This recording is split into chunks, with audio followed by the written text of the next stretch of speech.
로 이민 가는 사람들이 많이 생겨났던 시절이 20세기 초반입니다.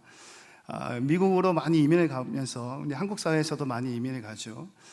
적어도 미국 사회는 내가 있는 이곳보다는 기회가 있고 노력에 대한 정당한 대가가 있고 자유가 보장된다라는 이제 기대 그리고 소망을 가지고 미국을 약속의 땅으로 이제 인식을 합니다. 그래서 거기에 가면 열심히 일하고 열심히 살면 부와 성공을 이룰 수 있다라는 생각을 가졌던 유행했던 적이 있습니다.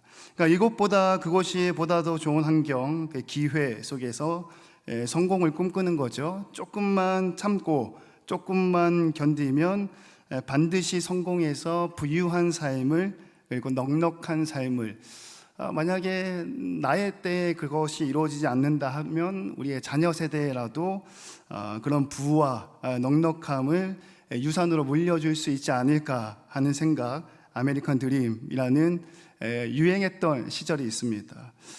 여러분 어떠십니까? 우리의 신앙생활은 어떨까요? 우리의 신앙도 아메리칸 드림으로 혹시나 여겨지고 있는 것은 아닌지요? 하나님 앞에 열심히, 교회 앞에 또 열심히 내게 맡겨진 일에 열심히 사역하고 일하면 아메리칸 드림이 나의 삶 가운데도 이루어지지 않을까. 오늘 함께 은혜를 나누고자 하는 내용은 이것인데요, 신앙은 아메리칸 드림이 아니다라는 내용과 신앙은 하나님의 영광을 위해서 오늘 하루를 살아내는 것이다 라는 내용으로 함께 은혜를 나누면 좋겠습니다. 여러분, 모든 사람들의 말과 행동에는 목적이 있습니다. 우리 강아지를 키우시는 분들은 아시겠지만 강아지조차도 행동하는 것에 따라서 배가 고픈지 놀고 싶은지 또 이렇게 짖잖아요. 이 짖는 소리의 톤으로 기분이 좋은지 나쁜지 이런 거를 알 수 있다 하더라고요. 우리 갓난 아기들도 마찬가지죠. 신생아기들 말 못할 때 막 울고 있으면 이게 배고파서 우는 건지 뭐 기저귀가 불편한 건지 하여튼 여러 가지로 뭔가 자신의 의도와 목적을 이렇게 표현을 하곤 합니다. 우리 어른들도 마찬가지예요. 우리가 말하는 한마디 또 행동하는 하나에 의도를 담고 있고 때로는 나도 모르게 의도가 숨어 있는 적도 많이 있죠. 그렇다면 우리의 신앙의 목적, 우리가 하나님의 성전에 나와서 예배드리고 찬송도 부르고 금요일이면 정말 뜨겁게 하나님께 기도하면서 목이 쉴 정도로 그렇게 기도하잖아요. 또 말씀을 읽고 말씀을 듣고 이렇게 행동하는 것, 말하는 것에는 어떤 목적을 담아야 할까요? 적어도 아메리칸 드림이라는 슬로건은 여기서 빠져야 하고 오직 하나님께 영광이라는 슬로건 아래서 우리의 신앙의 모든 목적이 하나님께 맞춰졌으면 좋겠습니다. 여러분, 교회 생활, 신앙 생활, 믿음 생활, 즐거울 때도 있고 슬플 때도 있고 좋은 일이 있을 때도 있고 또 나쁜 일이 있을 때도 있죠. 그 모든 것들을 통틀어서 한 곳으로 초점이 맞추어져야 하는데 모든 것이 다 하나님께 영광입니다 라는 것으로 초점을 맞출 수 있기를 주님의 이름으로 축원합니다. 여러분, 오늘 본문 말씀을 보면요, 아주 처절하게 하나님의 영광을 위해서 살아오고 있는 이스라엘 사람들을 볼 수가 있습니다. 한 절 말씀밖에 읽지는 않았는데요, 오늘 한 절 말씀 서두의 내용으로 말씀을 나누고요, 다음번에는 후반부에 있는 내용으로 또 같이 말씀을 나누겠습니다. 오늘 1절 본문 말씀에서는 앞부분에 이렇게 기록됩니다. 이스라엘 자손들이 이제 돌아왔잖아요. 고레스 왕 원년에 하나님께서 마음을 감동시켜서 바벨론 포로에서 이제 다시 본국으로 돌아오게 됩니다. 이스라엘 자손이 각자의 성읍에 살았다 라고 이제 말씀에 기록이 되고 있어요. 그러니까 지금 나에게 주어진 환경, 지금 나에게 주어진 상황, 그리고 여건들이 있을 거잖아요. 어떤 청년들 같은 경우는 뭐 직장 생활 또는 취업을 준비, 결혼을 준비, 학생들은 시험 기간, 부부관계 안에서는 가정을 꾸려나가는 일들, 나에게 주어진 여러 가지 환경과 상황과 여건이 있을 터인데, 오늘 1절 말씀에서는 이스라엘 자손들이 각자의 성읍에서 살았다, 이렇게 기록을 하고 있어요. 우리가 쉽게 그림을 그려볼 수 있는데요, 전쟁의 여파로 인해서 이스라엘 본국은 굉장히 황폐해졌을 겁니다. 불에 타고 시커멓게 그을린 흔적들이 아마 남아 있었을 거고요. 본국으로 돌아오는 왔으나 자신의 집이 아마 없겠죠. 다른 사람들이 다 살고 있던지 아니면 무너져 내렸던지 살만한 곳은 다 남아있는 사람들이 차지를 하고 있지 않겠어요? 이러한 상황에 놓여 있는데 귀환한 백성들, 그러니까 황폐한 세상에서 덩그러니 놓여진 사람들에게 어떻게 하면 하나님께 영광을 돌릴 수 있을까? 거기에 대한 오늘 본문 말씀 서두에 각자가 성읍에서 살았다, 이렇게 말씀이 기록됩니다. 조금 더 살펴보겠습니다. 한글 성경에서는 성읍이라고 표현을 하잖아요. 영어 성경을 읽어보면 시티라고 표현을 합니다. 그런데 히브리어 언어 단어를 좀 살펴보면 조금 의미가 다릅니다. 성읍, 시티라고 번역을 할 수 있겠는데요, 히브리어 언어의 보다 넓은 의미에서는 야영지라는 뜻을 가지고 있고, 전쟁 이후에 돌아왔잖아요. 그러니까 나라나 마을이나 도시나 나의 집이 아주 깨끗하게 정리되어져 있지는 않았을 겁니다. 좀 엉망진창이었겠죠. 황폐해진. 그렇기 때문에 문맥상, 맥락상 성읍이라는 것보다는 야영지라고 표현하는 것이 아마 더 마음에 와닿을 수 있습니다. 그 성읍이라는 단어 때문에 그들의 삶, 그러니까 귀환했던 이스라엘 백성들의 삶이 괜찮은 성에 살았구나, 괜찮은 마을에 살았구나, 괜찮은 집에 살았구나, 조금 더 확장해서 의미 부여해서 말씀을 읽는다면, 귀환해서 돌아갔더니 하나님께서 좋은 집을 이미 준비해 두셨구나 라고 느껴질 수도 있는 부분이에요. 그러나 말씀을 읽고 히브리어를 살펴보면 그렇지 않습니다. 그러니까 잘 정비되고 청소가 깨끗한 마당이 잘 정돈되어져 있는 그런 집에서 살아낸 것이 아니에요. 마치 산속에서, 높은 산속에서 비바람이 몰아치고 들짐승이 왔다 갔다 하는 그곳에서 겨우 찬바람, 겨우 이슬만 피할 수 있을 정도의 천막을 치고 불편하게, 그리고 외부로부터의 위협에서 전혀 안전하지 못하게 그들이 살았다라는 거예요. 여러분, 바벨론에서 다시 귀환해서 이스라엘로 돌아왔는데요, 기존의 이스라엘 백성들은 그곳에 살고 있던 사람들이 있죠. 우리가 일제 식민지 치하 아래 있을 때에 일본의 앞잡이 이런 이야기들 많이 하잖아요. 당시 이스라엘에도 바벨론의 앞잡이, 이런 사람들이 있었다라는 거죠.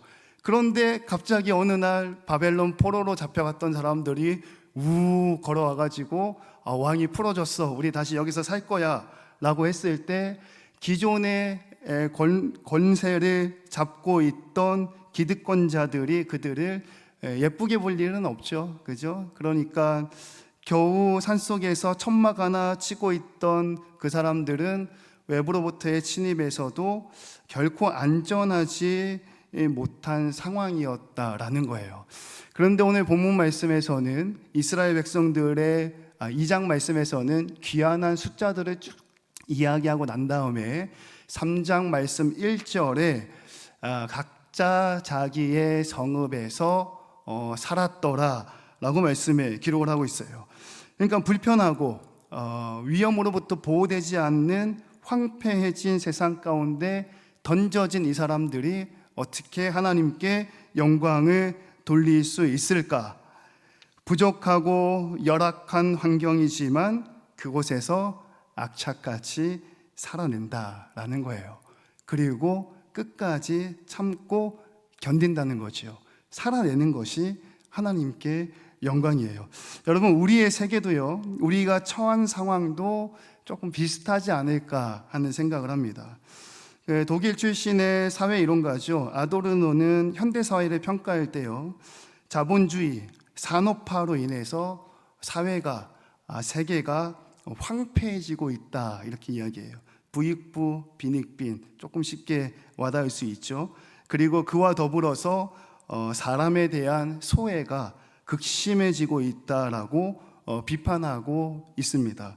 자, 성경에 나오는 것처럼 우리가 지금 살고 있는 사회가 집이 무너지거나 전쟁이 나서 도로가 유실되거나 교회 건물이 뜯겨져 나가거나 그렇지는 않습니다. 그렇지는 않지만 우리는 황폐해진 세계 속에서 아둥바둥하면서 살고 있다라는 것을 보다 더 깊이 느끼고 있죠.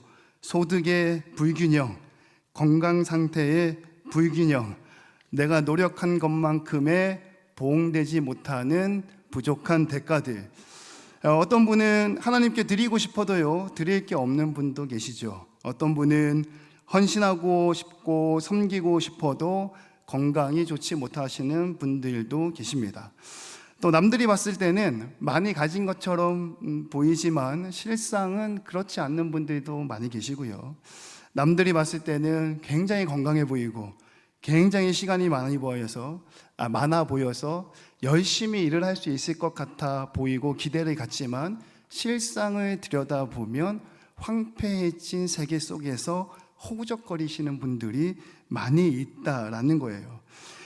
바벨론에서 본국 이스라엘로 귀환한 백성들이 무너져 내린 세상 속에 덩그러니 던져진 것처럼 저와 여러분도 그런 세계 속에서 살아가는 것을 느낀다라는 거죠.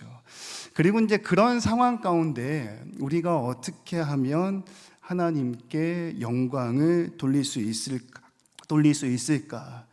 오늘 본문 말씀은 이렇게 얘기합니다. 주님, 하나님 앞에서 이 어려운 여건과 상황 안에 그저 그 자리에 주저앉아서 어쩔 줄 몰라 하는 것이 아니라 악착같이 살아내는 것이 하나님께 영광이다 라는 거예요.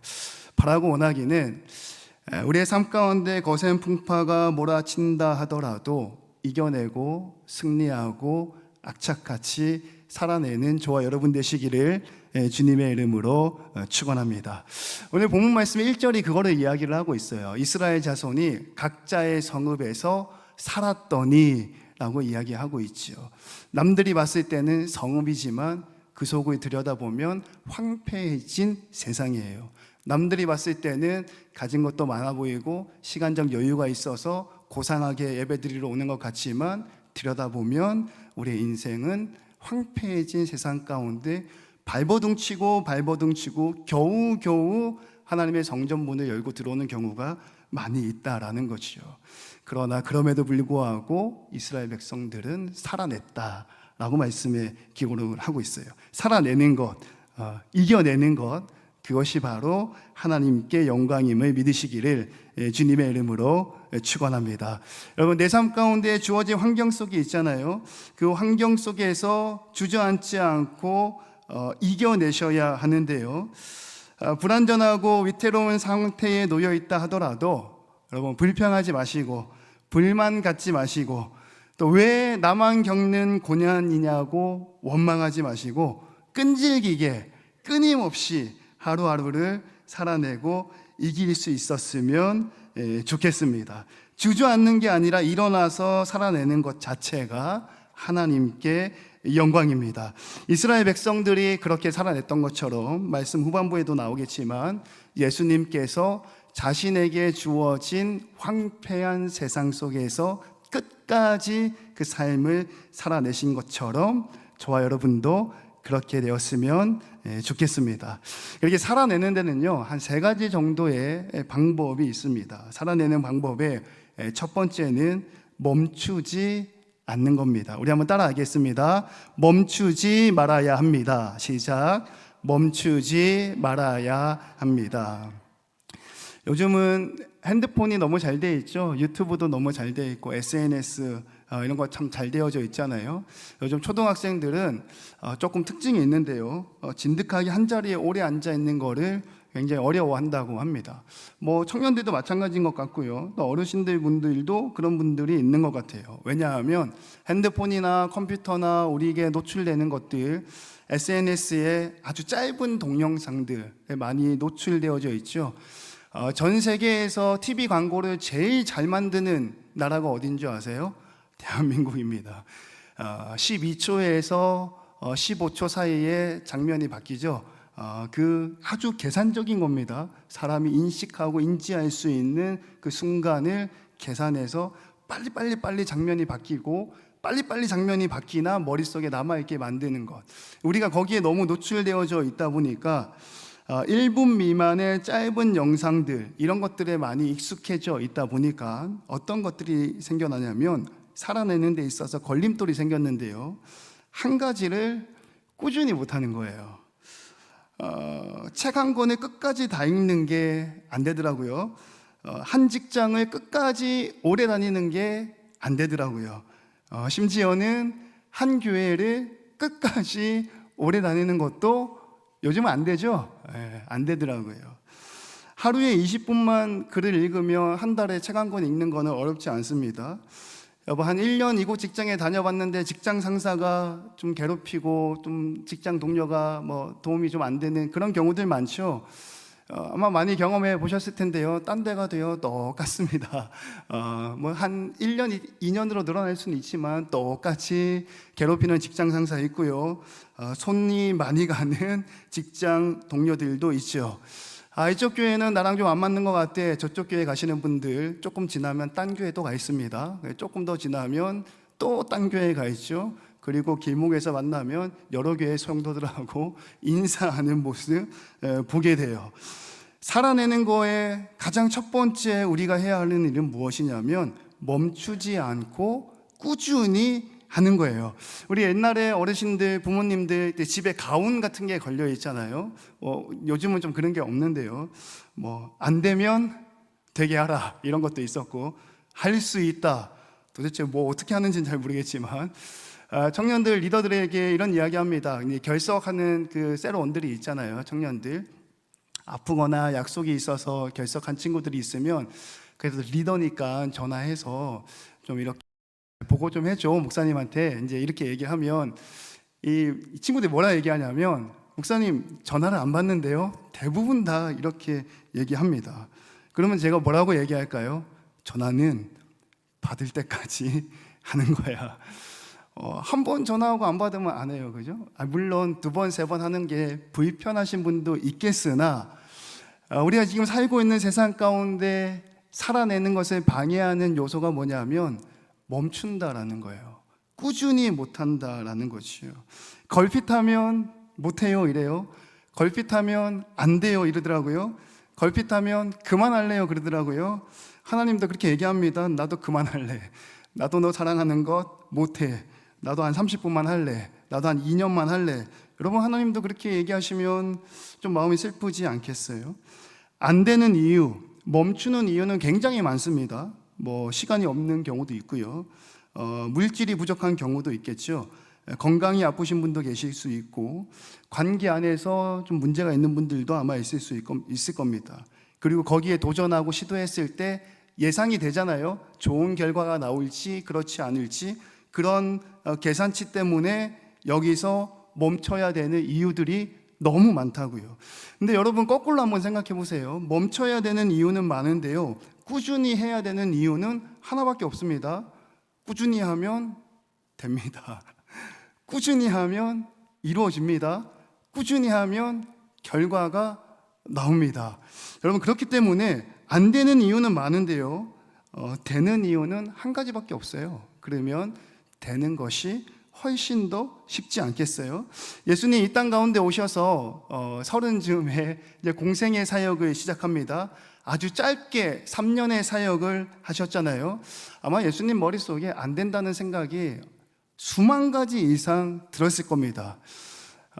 바다에서 물고기 잡는 어부들을 불러서 나를 따라오라, 내가 너를 사람을 낚는 어부가 되게 하리라라고 말은 했으나 제발 따라오지 말아줄래? 와봐야 도움이 안 되잖아요, 그죠? 세간에 앉아있는 마태에게 눈짓으로 마태가 자리에서 일어났을 때 여러 생각을 하셨을 겁니다. 결과가 어찌 될지 뻔하잖아요, 그죠? 도마를 보고 있을 때는 어땠을까요? 조금만 지나면 이 친구가 자기를 모른다 이야기하고, 가룟 유다를 보고 있었을 때는 어땠을까요? 이 친구는 자기를 배신하잖아요. 예수님의 공생의 3년, 지금부터 그 끝까지 살아내는 데 있어서 안 된다는 이유가 훨씬 더 많았다라는 사실을 기억하셔야 됩니다. 그러나 그럼에도 불구하고 예수님은 그 삶을 끝까지 살아냈다. 멈추지 않고 꾸준히 한 발 한 발 내딛었다. 그렇기 때문에 우리도 멈추어서는 안 된다. 가정이든 직장이든 교회 일이든 멈추지 말고 끈기를 가지고 끝까지 살아낼 수 있기를 주님의 이름으로 축원합니다. 여러분, 살아내는 방법 두 번째가 있는데요. 그 두 번째는 뭐냐면 불평하지 않는 겁니다. 우리 한번 따라하겠습니다. 불평하지 않겠습니다. 시작. 불평하지 않겠습니다. 여러분, 말에는 힘이 있어요. 말하는 대로 됩니다. 이게 그냥 신비적인 요소가 아니고요. 요즘에 뇌과학에서도요 통용되는 부분인데요. 이 발음이 좀 어려운데요. 확증편향이라는 이론이 있다고 합니다. 설교를 준비하면서 조금 살펴봤는데요. 우리의 뇌는, 우리의 머릿속은 자신이 기대하는 것, 자신이 소망하는 것, 자신이 입 밖으로 내뱉는 그것들에 맞는 정보와 이유를 찾으려고 계속해서 뇌는 움직이고 있고, 그리고 결국에는 실현한다라는 이론이에요. 예를 들면 이런 겁니다. 힘들어 이렇게 얘기하잖아요. 입 밖으로 툭 나왔잖아요. 그 힘들어라는 말을 딱 내뱉는 순간 뇌는 어떻게 움직이냐면 힘든 이유를 찾습니다. 엘리베이터가 고장났어. 오늘 저 사람이 내 옆에 앉았어. 오늘 목사님 설교가 너무 길어. 독창을 했는데 별로야. 힘든 이유를 계속 찾는 거예요. 그걸로 확증을 하려고 합니다. 그럼 어떻게 되겠어요? 힘들어지는 겁니다. 여러분, 불평을 하잖아요. 더 많은 불평이 생깁니다. 불만을 품잖아요. 여러분, 더 많은 불만이 생겨난다라는 거예요. 황폐한 세상 속에 있다 하더라도 들리는 하나님의 말씀에 아멘하면 그대로 이루어지심을 믿으시기를 주님의 이름으로 축원합니다. 여러분, 아멘하면 하느님이 들으십니다. 내 영혼이 듣습니다. 그리고 마귀도 듣습니다. 여러분, 이 시간에 제가 선포할 때에 아멘으로 크게 화답하시기 바랍니다. 황폐한 세상 속에 무너진 인생처럼 보이지만 나는 하나님 예배하는 일을 멈추지 않겠습니다. 나는 하나님 은혜 받는 일을 멈추지 않겠습니다.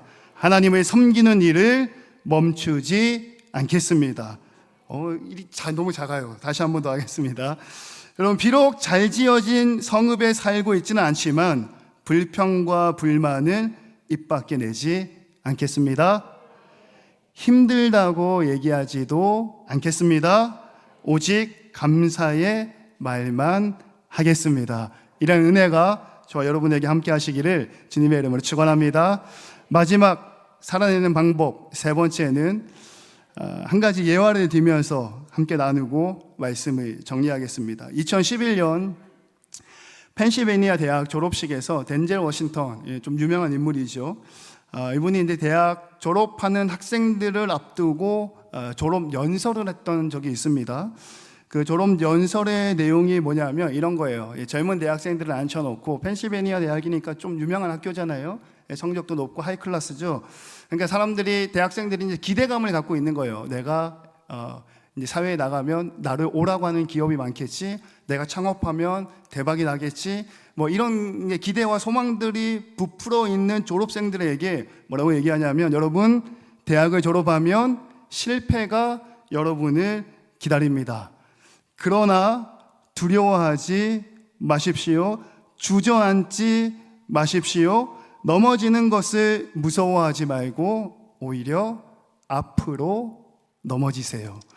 앞으로 넘어진다면 그 넘어진 거리만큼 한 발짝 전진하는 겁니다 하고 이야기를 하죠. 여러분, 이스라엘 자손이 각자의 성읍에 살았더라. 주저앉고 싶은 순간에 얼마나 많겠어요. 사업이 망하고요, 토지의 농작물이 무르익지 않고요. 옆집 사람하고는 끝끝내 싸움이 납니다. 어쩌면 불평과 불만하는 주변에 믿지 않는 자들 때문에 자신의 신앙도 줄어드는, 넘어지기 일보 직전에 그런 상황을 많이 맞이했을 거예요. 그러나 이스라엘 자손이 각자의 성읍에 살았더라. 넘어져도 앞으로 넘어졌다라는 거죠. 말씀을 정리하겠습니다.